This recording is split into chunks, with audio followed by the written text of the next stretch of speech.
بسم الله الرحمن الرحيم، والصلاة والسلام على أشرف المرسلين. بجد ترحيب بيكم على قناة أبرار التعليمية والتجارية. بإذن الله هنكمل النهاردة منهج إعادة تأمين للصف الخامس التجاري.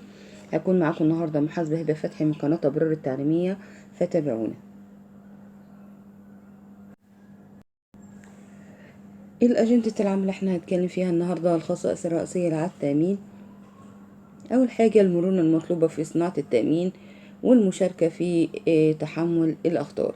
يبقى لازم حضرتك العقد التأمين يتميز بالمرونة علشان يوفي كل احتياجات الخطر من حيث تحديد. بنتفق مع بعض واحنا بنعمل وثيقة التأمين، هنحدد الأسعار، هنحدد التأمين هيتغطى بنسبة قد ايه. طبعا مبدأ إعادة التأمين قائم على المشاركة في تحمل الخطر.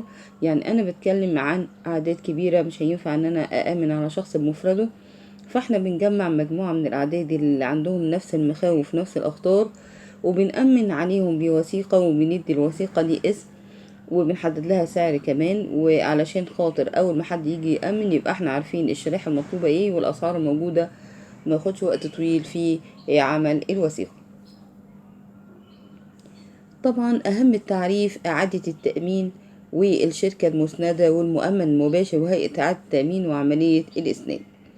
أول تعريف من التعريفات اللي بتيجي في الامتحان معنى كلمة إعادة التأمين. المعنى الأولاني هي الشركة التي تسند الأخطار التي تسيد على قدرتها الاستيعابية. يبقى الشركة اللي عندها مشكلة في العدد الخاص بعدد المؤمنين بتعيد التأمين لدى شركة أخرى تسمى إعادة التأمين مقابل تحملها جزء من الخطر.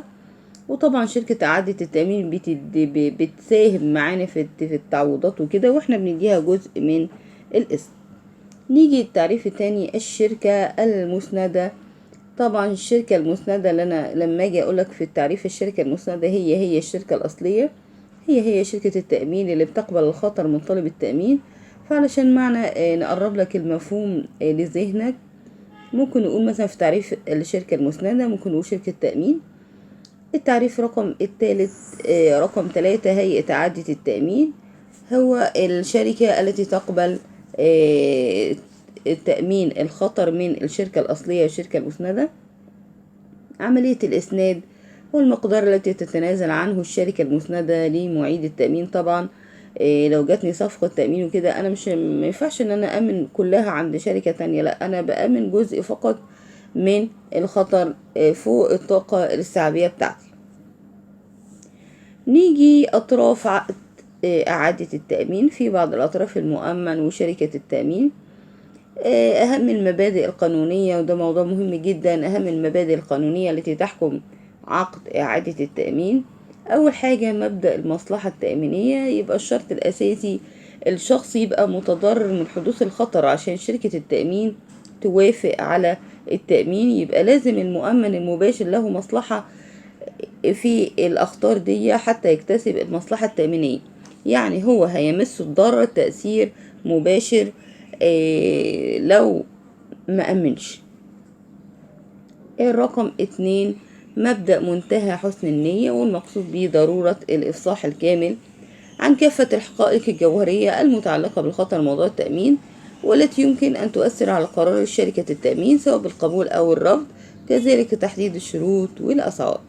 يبقى لازم حضرتك هتفصح إفصاح كامل عن الحقائق المتعرضة أو المعرضة المفروض شركة التأمين تعرفها، فحضرتك بتفصح عن كل الحقائق الخاصة بالخطر الذي يحيط المشروع بتاعك أو بيحيط بالشخص أو بيحيط بكل حاجة. فشركة التأمين عشان تبتدي تاخد حذرها كمان عندها بتديها فرصة حرية الاختيار سواء تقبل أو ترفض التأمين. فلازم ابتدي اتعامل مع الشركة اللي انا راح امن عندها بحسن نية.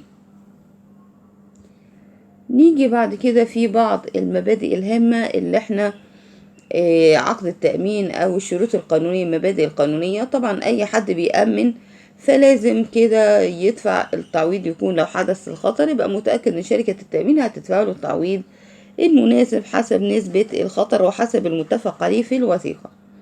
يعني بمعنى تعويض المؤمن عليه عن الخسارة التي تحصل به دون زيادة أو نقصان.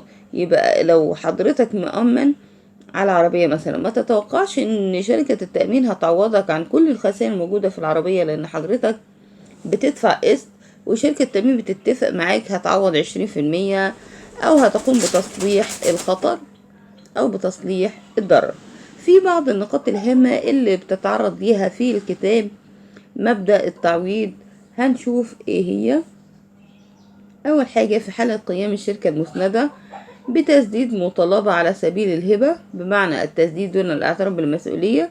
طبعا دي له حالات معينة زي التقدير الظروف الصعبة التي يتعرض لها المؤمن له، حدوث لا قدر الله كارثة، حدوث زلزال، حدوث حاجة، فلازم الشركة المسندة اللي هي شركة أصلية بتدي تعويضات للأفراد اللي هم مؤمنين لدى شركة إعادة التأمين، أو للمحافظة على العلاقات الجيدة بين العملاء. والشرط التاني شروط اتباع المصير، طالما دفعت قيمة التأمين شركة التأمين لازم حضرتك نراعي تحصيل القسط.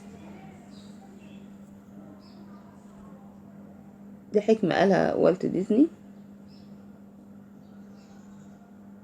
عشان طريقك يبدأ صح لازم تمشي بخطوات وانك تبتدي تعمل. ده كان فيديو بسيط قوي في إعادة التأمين. أشوفكم على خير في شرح فيديو جديد من مادة إعادة التأمين، والسلام عليكم ورحمة الله وبركاته.